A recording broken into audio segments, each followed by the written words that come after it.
भाई अस्सलाम वालेकुम। वालेकुम सलाम। आपका नाम क्या है? गुल मोहम्मद नाज़िम। गुल मोहम्मद आपका नाम है। कहाँ से आप आए थे? जी, बहुत है। बफादुराई से। आपका एक मरीज़ ठीक हुआ है जिसके बारे में आप ज़रा बताएँगे किस तरह वो मरीज़ ठीक हुआ? कितना अरसा वो बीमार रहा? मैं 8-10 साल से बीमार था। बहुत बड़े पैसे भी अभी मुझे बता रहे थे बाहर कि 30-70 हज़ार रुपए मैंने एक टाइम में डॉक्टर को लगाया था, लेकिन नहीं हुआ, तो ठीक ही नहीं हुआ। इतने 2-3 दम खतीब साहब ने लगाने तो ठीक हो गया। हाँ, यानी ये बता रहे हैं कि इस मरीज़ के पेट में तकलीफ़ थी, सख्त किस्म की तकलीफ़ थी जी, ना? जी, जी, तो बिल्कुल। ये तकरीबन बता रहे थे तकरीबन 8-10 साल से ये इनको तकलीफ़ रही है।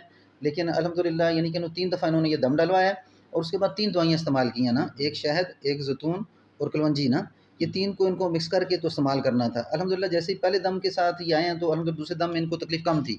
जब दूसरे दम में अल्हम्दुलिल्लाह इनको दम दम डाला है तो तीसरे दम में अल्हम्दुलिल्लाह उनकी तबीयत बिल्कुल अब बिल्कुल, बिल्कुल, कोई दर्द, बिल्कुल, कोई बिल्कुल, तकलीफ़ नहीं हाँ, है। बिल्कुल काम तो इंशाल्लाह, बिल्कुल यानी ठीक है। इसका ये इलाज जो है दर्द बिल्कुल ठीक है, हाँ, बिल्कुल ठीक हाँ। है इंशाल्लाह। ये जो बताने का मकसूद ये है कि यहाँ पे 3 बीमारियाँ हैं, नज़र, जादू और जिन्नाती बीमारियाँ। सबसे ज़्यादा जो बीमारी पैदा हो रही है नज़र की वजह से हो रही है जी, और लोगों की तवज्जो इस तरफ नहीं होती। फिर दूसरे स्टेप पे ज़्यादातर ज जादू का मसला होता है, लोग ये जादू वगैरह करते हैं। फिर उसके बाद बिल्कुल, तीसरी चीज़ होती है शैतानी मस, इसमें तकरीबन जिन्नाती बीमारियाँ होती हैं। तो उस बीमारी में जब तक इंसान नज़र का दम ना डलवाए, इसी तरह जिन्नात का जो मसला उसमें दम ना डलवाए, जादू के मसले में दम ना डलवाए, तो सामने तो बीमारी नज़र आती है, लेकिन उसके पीछे कुछ ना कुछ इस तरह का मसला होता है, मतलब जिस वजह से मरीज़ ठीक नहीं होता।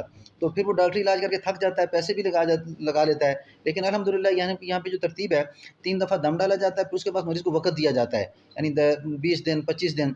उसके बाद उस मरीज़ को अगर अल्हम्दुलिल्लाह 3 दमों के बाद जो वक़्त दिया जाता है, उसमें अगर वो ठीक हो जाता है तो अल्हम्दुलिल्लाह, लेकिन अगर नहीं ठीक होता फिर 1-2 दम फिर डाले जाते हैं। बिल्कुल, फिर उसमें कुछ अमल होते हैं, वो बताए जाते हैं, तो अल्हम्दुलिल्लाह मरीज़ ठीक हो ठीक हो जाता जाता है। है, ठीक हो जाता है, जी, बिल्कुल अल्लाह ठीक आपको है। जज़ा खैर दे। हाँ, अस्सलाम वालेकुम व वालेकुम रहमतुल्लाह। सलाम।